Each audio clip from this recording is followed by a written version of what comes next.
April 13th, Parks and Rec Commission meeting. I'd like to call the meeting to order. Roll call.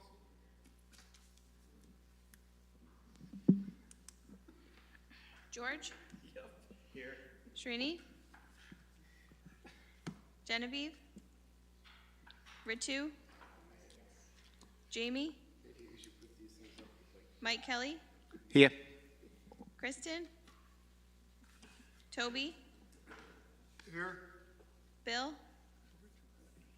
Renee? Here. Miguel? Dan? Here. And Molly, John, myself, Erica, and I'm gonna make you say here, Jamie. All right, we're good. And we have a quorum? Yes. Super. Okay, I take a motion to approve the minutes. Motion to approve. Seconded. Second. All those in favor say aye. Aye. Aye. All opposed, same sign. Motion carries. Thank you very much. I don't, time for public input. I don't see anyone here from the public here. Anyone here from the public? Anyone here from the public? Okay, no public input. Report of council liaison. Erica? Thank you. I'll touch on just a few things, probably things that Molly and John are going to cover as well, so I won't share too much to take away what they were going to share. But the Park and Rec Facility Planning and Implementation Committee has had a couple meetings now to work on finding the new home for Park and Rec. There is a meeting tomorrow at the Old Orchard Hill to kind of tour that building and get an idea of what that facility might offer for a short-term place, and just kind of look at what's there. There's been a lot of, I think everyone on that committee realizes how much hard work is ahead, and they've really kind of dedicated themselves to that. Molly and John have been a huge help with all of that, with their research, their insight. We've discussed some facilities that exist in Connecticut, similar to what the discussion revolves around, as well as nationally, and I think that discussion will continue tomorrow, and that committee is planning to present to the council on Monday as well, so we'll get more information from them then. We are still working through our budget on the council. I know for capital projects, we just had forward come the shed that the commission recommended, the storage shed, so that was discussed last week. Also the John J. Mitchell sign for the fairgrounds at Rye Street Park was officially unveiled and installed on the 29th. So the parks, they did a great job with that sign, and it looks really great. So the family was there for that, including his widow, Nice. And it was really nice, just the ceremony that was held. So if anyone has any questions. Any questions, Derek? Okay, thank you. Moving on. Board of Ed liaison, I do not see her here tonight, so I take it there'll be no report. Special reports tasks. No report of special reports. Report of open space task force, George. We didn't have a meeting this month. Report of Parks and Rec Director. Take all the time you need. All right. So, in terms of COVID updates, we do not have any mandates currently for masks, as well in childcare too. So 4th none of our programs were requiring masks, but we're also, we're kind of creating a culture of you can do what you need to do to feel safe. So mask or no mask, whatever the individual prefers, just to feel safe. And again, for sports in 4th or anything else, if you feel sick, stay home. And if you're in sports and you test positive, there's the whole return to play protocol that's going on still with the schools. So we're following that. But there really isn't any COVID protocols per se that we have to follow at this time. We're constantly assessing the situation to make sure that we are having our staff and our participants be safe no matter what.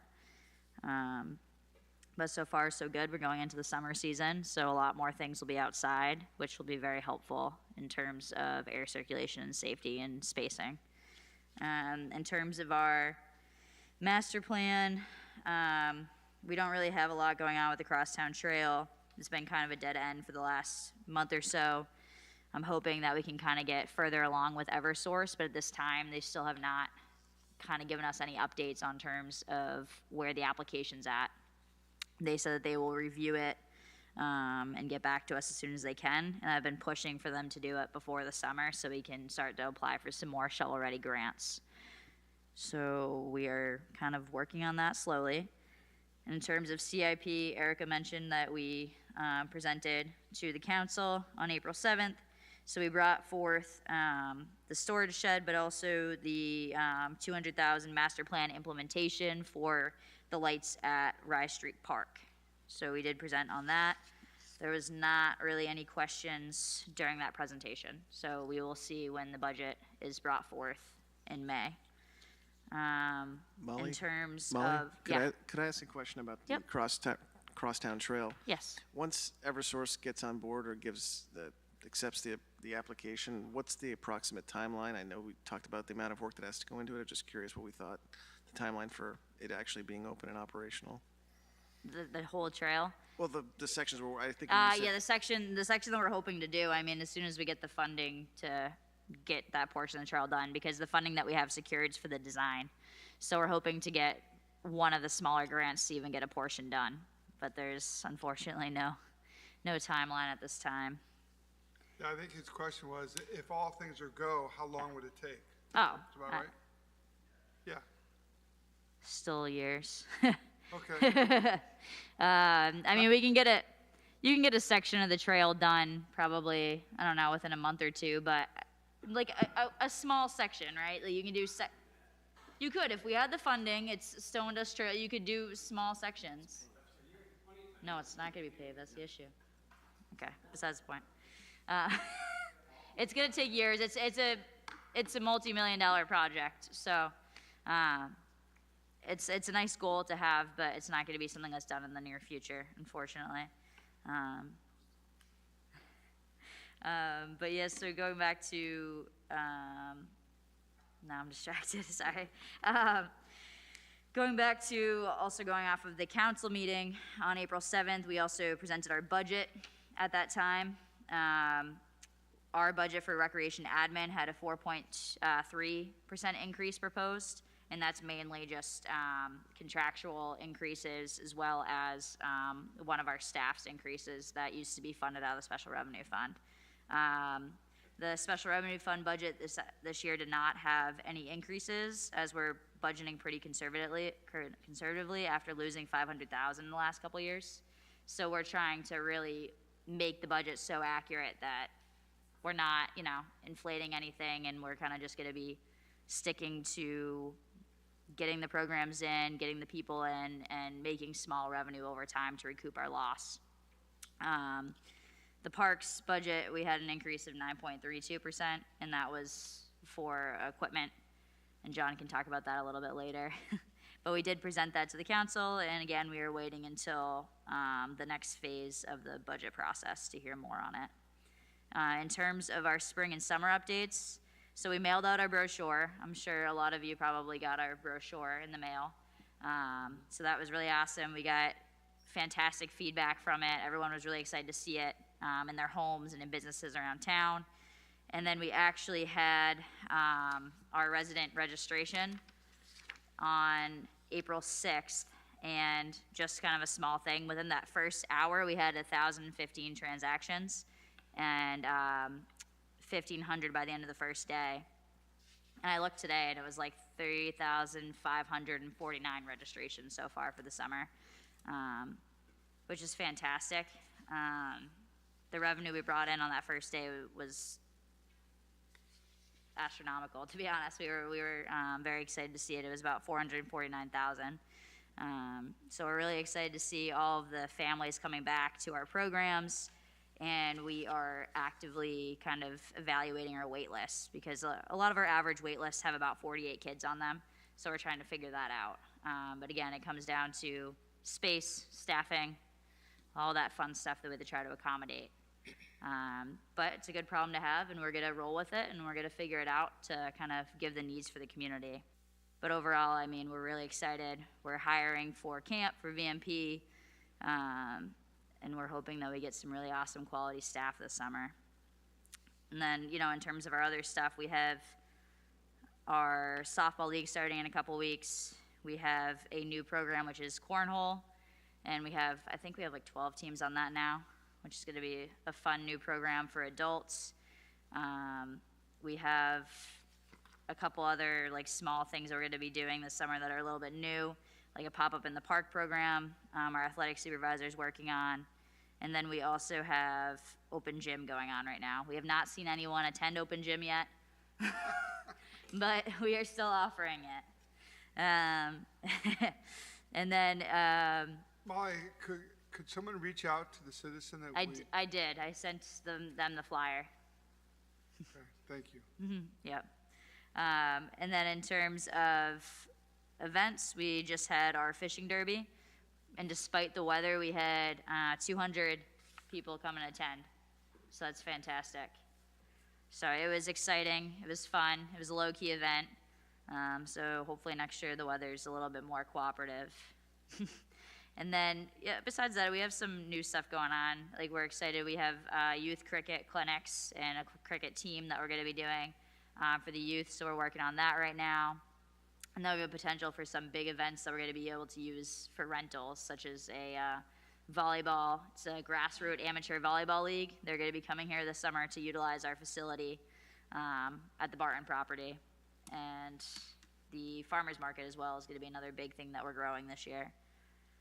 But yeah, I don't have too many more updates. Any questions for Molly? When the mandates went down, did enrollment pick up? Yes. Thank you. John? Good evening, everyone. First thing I'd like to do is, and I probably, Molly might kick me under the table, but you know, one of the things that happens is we respond to social media. Social media has not been very kind to the Parks Department as of late by a couple people, and I don't want to group all people in with people that want to, I'll say, pick on us on Facebook. You know, we have a crew of 12 people, and the only thing that we don't just do ball fields, and we took a little heat on ball fields this past couple weeks ago. We've had a very wet season, as the people that play baseball know, and my crew has done a very good job, and I'm very proud of them. And they had all of our ball fields were ready last week. On Monday, we did have an incident where Facebook blew up, and one of the reasons is our varsity field was not ready. I'd like to explain that quickly. Manchester called and said they cannot get their freshman field ready, but they can get their varsity field ready. Well, we said, well, that's okay, because we can get our freshman and our JV field ready, but we haven't gotten the varsity field ready. We have an infield problem with the water actually coming up through the infield of the grass, and that was flooding the clay area.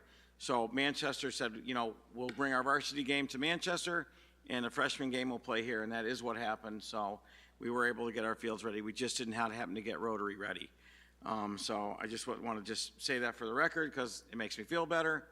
And responding to Facebook is never going to be a good thing for us. So, you know, one of the things it does tip the morale scale with the department a little bit with the guys. And the one thing I always tell them is, let me worry about that part of it. You guys just do your job. It has been a wet season. Spring cleanups have started on all the lawns, a lot of the athletic fields. We've got everything line painted and laid out for soccer and lacrosse. We also added an extra bantam field up on the top of Nevers. Like I said, all the baseball fields are open right now. We got a little problem with Pepin, and I think we're going to rectify that in the next week or so. Rye Street, all the fields are painted there and ready to go. We have adult softball will start there also. A couple other things is that, and I know someone will be very happy to hear this, we finished our second cricket pitch today, so that's been installed. We got to let the clay set a little bit, and then we're going to roll it probably tomorrow or the next day. But the second cricket pitch has been installed at the John J. Mitchell property, so that'll be operational for them, because I know they're interested in more programs and even a youth program. And Hey, John, you mentioned multiple pitches. Where are the different fields besides Mitchell? Was it It's at all? the same location. It's just at the same Yeah, location? they actually can work it out so that they can have it's a different, I don't really know cricket that well, so I apologize. But they have a different area, they're almost in a straight line, but there's a hard ball and there's a softball, correct? A softer ball or a different ball that's used? So there's enough room for the two pitches. The one field's a little bit smaller than the main field, but it'll definitely be workable for them. And so they've been asking for that for a while, so we did that. Do you know if I know when we first started talking about this years ago, they were talking about they were leaving South Windsor to have league play. Is league play now coming back to South Windsor? Correct. They've had league Yeah. play here all the time. They haven't, I don't think they've stopped that. Okay. I can probably talk a little slower in case there's a question in between. The other thing was that on our budget, it did say we had a 9.32% increase. It's not just equipment. Equipment was a small piece of it. We're probably not going to get one of the things that we were hoping for. But one of the things that I think is really needed is a mini excavator with a rotating grapple that'll help us with a lot of tree work and a lot of things in backyards that we're paying outside vendors to do. And the town council is very receptive to that, and I want to thank them all for that. One of the three big drivers that we have are line paint, grass seed, and fertilizer. Fertilizer, of course, because it's a petroleum-based product. Grass seed, apparently there was some fires in Texas and other places where a lot of, not in Texas, in somewhere where a lot of grass seed's grown. And where we were paying about $98 for a bag of regular ryegrass, it is now $212. Where we were paying for bluegrass was about $150, is like $290. So unfortunately, we had to increase our budget for grass seed fertilizer, and line paint did the exact same thing, and that was because of Texas, because everything froze and a lot of paint is based in Texas, and just because I think people want to mark the price of everything up now because it's the thing to do. And the problem we have is that we're not getting any more product, but we have to double the price that we have to pay for it, basically. A couple other things, the pools are just about ready to go with pollution control. We've tested all the pumps. We're going to start taking the covers off next week. We'll get those up and running and ready for spring and hopefully open for full bore. Talked about spring cleanups. We do have another new sign going up over at Avery Gardens for the community gardens. That's another sign that was made in-house by our sign shop and the parks employees. The other thing that we're going to try this year is we took some of the trees that were taken down. We had a local company actually that has a sawmill that were oak trees, and we had some 6x6 oak square posts and then some other oak parts made. They're making 2 large kiosks for each garden so the gardeners can share information, and we're also hoping that we can, similar to the book programs, we're going to try it like a seed and a plant program. Like if you have extra plants, leave them there. Someone might want to leave what they have there, kind of a share. And we're going to put some seed packets out that we purchased for someone that may not be able to buy seeds or for some reason are missing something, like there's a shortage of whatever seed, and hopefully that'll help them out. So we think that's going to be a pretty cool little thing that'll take off at the gardens. A sign like that, the kiosk we priced out would be about $2,000. I think the 2 of them are going to cost us in total $600. And again, that's made by the parks guys in-house. And Molly spoke about pickleball and deck hockey. We're at a little bit of a hold right now because we have to get a legal issue on one thing. So as soon as that's done, we have ordered some materials for the park, for the base of it, and we are waiting for a piece of equipment to get to be brought in that we had ordered last year, but it's been on back order. It's a laser grader for our Bobcat to help grade that area off. But as soon as that is, we get a couple things ironed out, we're going to get moving on that project also. And I think that may be it. Mike? I just want to say, throughout the years of my kids growing up in South Windsor, I think your Parks and Rec teams have done a stellar job on the fields, just so you know. Thank you. Yeah, I've been out to the fields. You're dealing with tough weather, but I think they're in very good condition. I just picked up my son from the baseball fields. They look really good shape, so. You know, I think it's tough to you know, we're coming out of COVID, and I think everybody's got some severe spring fever, and, I mean, I think people were mowing their lawns just after the snow melted this year, so, you know, I don't blame them. I mean, we all want to get out and play. The kids need to get out. We need to resume life again, and we want to do it as quickly as possible. And unfortunately, Mother Nature hasn't really allowed that sometimes, but, you know, the guys did a good job, and I know for the most part, the public really appreciates what we do. Any questions for John? Does anyone have any discussions they'd like to bring up during the discussion session on the agenda? I went to the Walk and Wheelways meeting last week.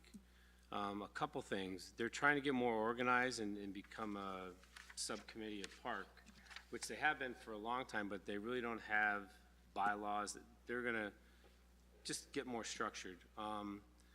Couple things they're asking about, and I don't know if John knows about the skylight on the bike trailer came off. It's all repaired. It's fixed, okay. And then they're asking, they're gonna get the bike racks organized and get them numbered, and they're wondering if there's a way to do barcodes or QR codes on the bike racks.